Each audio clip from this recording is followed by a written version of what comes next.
Hello and welcome. This is View from the Top and I am Modele Sharafa Yusuf.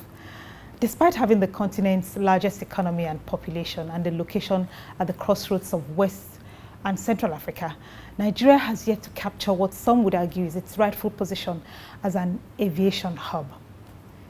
Air links, especially domestic ones, remain limited, and only around 5 million Nigerians out of about 170 million travel by air, underlining growth prospects as mobility expands. While recent years have been particularly testing for the indigenous airline industry, medium and long-term projections for future air travel demand in Nigeria remain strong. And statistics support this optimism because between 2010 and 2015, total passenger air traffic grew at a compound annual growth rate of around 15%, according to figures from the FAAN. This number could soar in the coming decade if capacity keeps pace with demand. Also, if demand-side inhibitors such as high airline fares and limited open skies access are addressed, then the sky will be the limit, if you pardon the pun.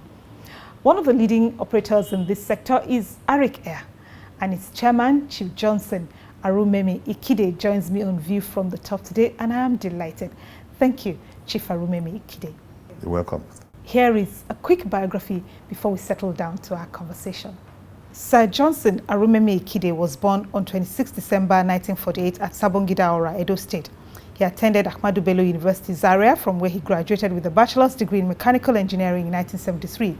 He was a member of the pioneering team that set up the River State Transport Corporation in 1973. Between 1974 and 1975, he worked as a field mechanical engineer at Ebocha for Nigeria Ajip Oil Company. He also worked as senior commissioning engineer for Solar Turbines International Company, USA.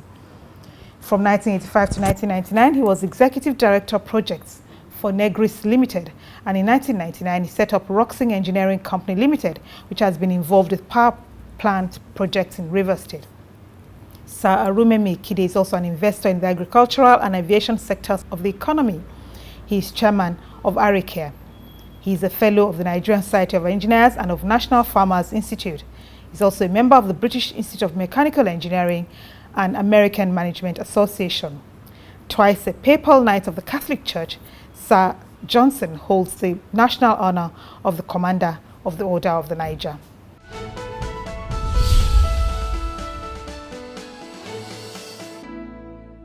We know that Arik Air has the largest fleet on the domestic route, but how are operating and input costs impacting fares on the domestic route now?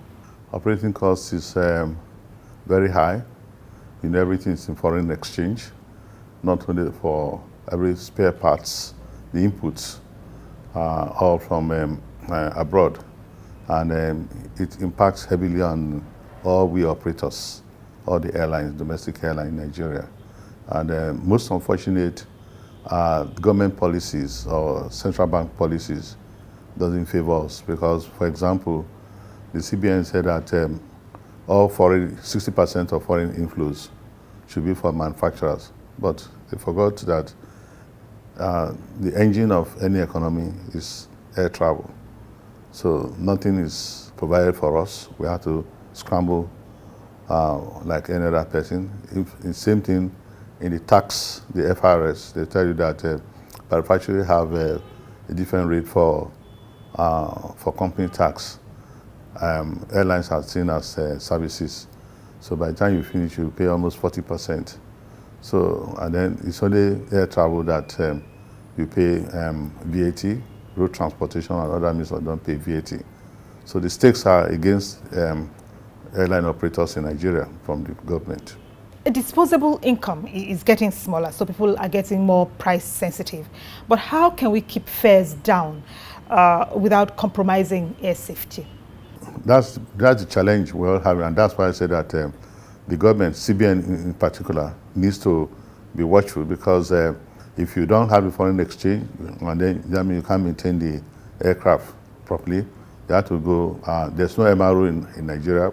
We wanted to build one, but we've not been given permission to do so, and so we had to source our foreign our spare parts. All of us. All the commercial airlines in the country. So it's really, really tough. And our costs, our fares are the lowest in the world. So it's really, really tough. And our costs, our fares are the lowest in the world. Let me say something. The naira is not about, look at it, let's look at even interbank, 350 naira to the dollar. And if you look at Lagos, Abuja, it's less than 35,000. That means less than $100. There's nowhere you can get it. So if a Nigerian airline is charging you $100, I mean,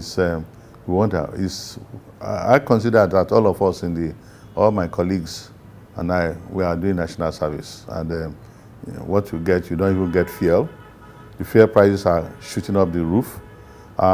Before the flexible exchange rate was introduced, we were buying fuel at about 110 naira per liter.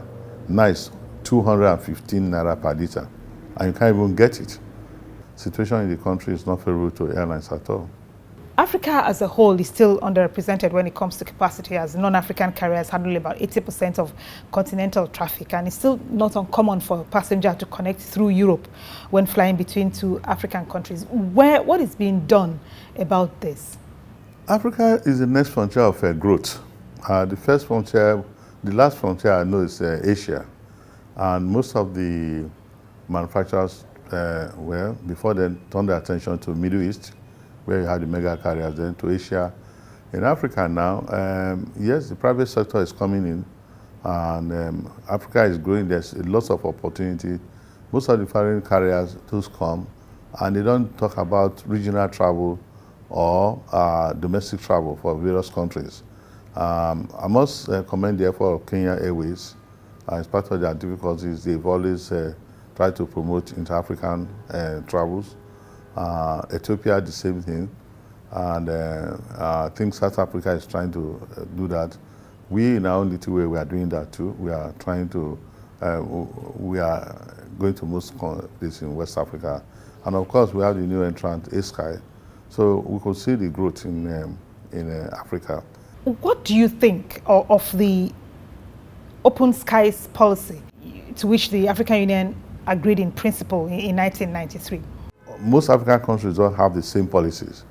Nigeria, for example, believe you have liberalization of airlines. We have private airlines. In some other countries, it's all government owned, like Ethiopia, Kenya, and so competition will not be on equal basis. And while you private, nobody is funding you, you have to survive from your own earnings. The government airlines are being subsidized. In Europe, where this practice, you find that most of the airlines are owned by government, and like you got Air France, Lufthansa, British Airways, even though they say that they are publicly owned, but they are started by the government, you know who is behind them. So if they say, okay, open sky, well, you know that, yes, they are private, they are so-called private airlines, but they started out like being government owned, they are controlled by the government. The government appoints into the board. But in Africa, you have, in Nigeria, for example, most of the airlines are private. Until we start the national carrier, I think only Nigeria. Okay, in East Africa, you have some other airlines that are private, but then most other ones, you have them government-owned airlines. So it's a big challenge.